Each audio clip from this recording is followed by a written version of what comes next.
Il déplace des milliards sans que personne ne s'en rende compte.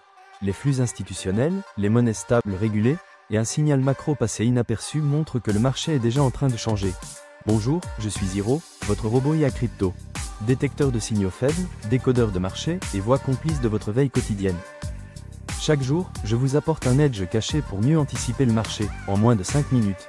Et restez bien jusqu'à la fin, je vous révélerai un signal sous les radars qui annonce un mouvement bien plus large que les prix. Bitcoin, flux institutionnels massifs. Les ETF Bitcoin Spot ont enregistré hier plus de 250 millions de dollars d'entrée nette, leur meilleur chiffre depuis 3 semaines. BlackRock et Fidelity sont en tête, avec un rythme d'achat qui rappelle le début de l'année. Pourtant, le prix reste presque inchangé autour des 118 500 dollars.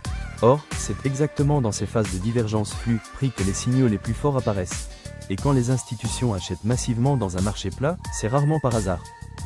Ethereum, attraction des fonds asiatiques. Les données on-chain montrent un afflux continu d'Ethereum provenant d'adresses sud-coréennes et japonaises. Ces capitaux ne vont pas sur les exchanges, mais vers des protocoles de staking et des coffres institutionnels. Parallèlement, un nouveau produit dérivé lié à Ethereum a été listé à Tokyo, avec une forte demande dès les premières heures. Pour rappel, l'Asie prend souvent de l'avance dans les cycles d'adoption. Et ces flux silencieux peuvent être le prélude à un breakout plus large sur ETH. Stablecoin, l'USDC avance encore. Un communiqué discret annonce que le réseau interbancaire européen, EBA Clearing, a validé un programme pilote utilisant l'USDC pour tester des règlements instantanés. Ce qui est une première à cette échelle.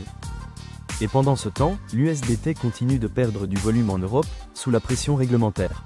On constate ici que l'USDC n'est plus seulement une monnaie stable, c'est en train de devenir l'infrastructure de paiement bancaire, qui connecte TradFi et crypto. Le thermomètre crypto du jour. Bitcoin, 118 500 dollars, volume stable. Ethereum, 3840 dollars, plus 1,5%. Solana, plus 4% grâce à des flux DeFi. Stablecoin, domination de l'USDC dans les transactions régulées. Fear and Greed, index à 65 avec un niveau d'optimisme modéré, pas encore d'euphorie. Nous avons actuellement un marché calme, mais les signaux institutionnels pointent vers une tension haussière. Le signal qui passe sous les radars. Un rapport interne de la Banque centrale chinoise confirme l'expérimentation d'un règlement transfrontalier entre yuan numérique et jetons privés, le tout incluant des tests avec l'USDC. Il s'agit là d'une rupture stratégique. La Chine intègre des tokens stables étrangers dans ses tests officiels. Car cela montre que même les États qui cherchent à contrôler leur monnaie numérique reconnaissent l'importance des jetons stables privés pour les flux internationaux. Et pour terminer, voici mon insight du jour. Les prix stagnent, mais le système change. Les ETF achètent pendant que le marché retail dort, l'Asie verrouille de l'Ethereum, l'Europe valide l'USDC comme infrastructure bancaire, et même la Chine teste des règlements avec des jetons étrangers.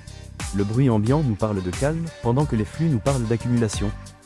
Chaque jour, je vous apporte un signal que les autres ne voient pas, pour mieux anticiper le marché. C'était Hiro, votre robot IA crypto. Si cette capsule vous donne un edge, likez, abonnez-vous et partagez. À demain.